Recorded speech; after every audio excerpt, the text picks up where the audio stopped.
മദ്യം വാങ്ങാൻ ക്യൂ നിന്ന യുവതിക്ക് നാട്ടുകാരുടെ മർദ്ദനം. മലപ്പുറം പരപ്പനങ്ങാടിയിലാണ് യുവതിയെ നാട്ടുകാർ മർദ്ദിച്ചത്. ഭർത്താവുമൊത്താണ് ചെമ്മാട് സ്വദേശിയായ യുവതി മദ്യം വാങ്ങാൻ ബിവറേജസ് കോർപ്പറേഷന്റെ ചില്ലറ വിൽപ്പന കേന്ദ്രത്തിൽ എത്തിയത്. പരപ്പനങ്ങാടി അഞ്ചപ്പുരയ്ക്കടുത്തുള്ള ബിവറേജസ് കോർപ്പറേഷന്റെ ചില്ലറ വിൽപ്പന കേന്ദ്രത്തിലാണ് സംഭവം. ഭർത്താവുമൊത്ത് ഓട്ടോയിലെത്തിയ മുസ്ലിം യുവതിക്കാണ് മർദ്ദനമേറ്റത്. മദ്യം വാങ്ങാൻ വരി നിൽക്കുമ്പോഴാണ് സദാചാര പോലീസ് ചമഞ്ഞ് ഒരു കൂട്ടം ആൾക്കാർ യുവതിയെ തടഞ്ഞത്. യുവതിയെ വരിയിൽ നിന്നും മാറ്റാൻ ആൾക്കാർ പറഞ്ഞിരുന്നെങ്കിലും ഭർത്താവ് കൂട്ടാക്കിയില്ല. തുടർന്നാണ് യുവതിക്ക് മർദ്ദനമേറ്റത്.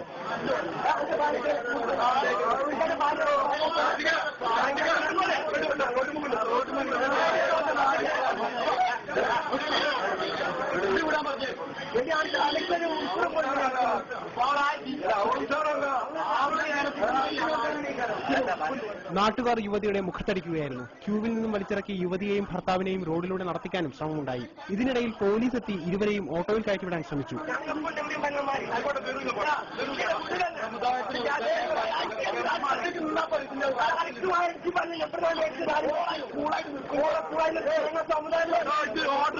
ഓട്ടോയിൽ പിന്തുടർന്ന ഒരു സംഘം ആളുകൾ നെടുവ ഹെൽത്ത് സെന്ററിനടുത്ത് വെച്ചും ചെട്ടിപ്പടിയിൽ വെച്ചും യുവതിയെയും ഭർത്താവിനെയും കയ്യേറ്റം ചെയ്തു. ഈ വിവരമറിഞ്ഞ പോലീസ് എത്തിയെങ്കിലും നാട്ടുകാരിൽ ചിലർ ഇടപെട്ട് ഇവരെ തിരിച്ചയച്ചിരുന്നു. പരാതിയില്ലാത്തതിനാൽ പോലീസ് കേസെടുത്തിട്ടില്ല.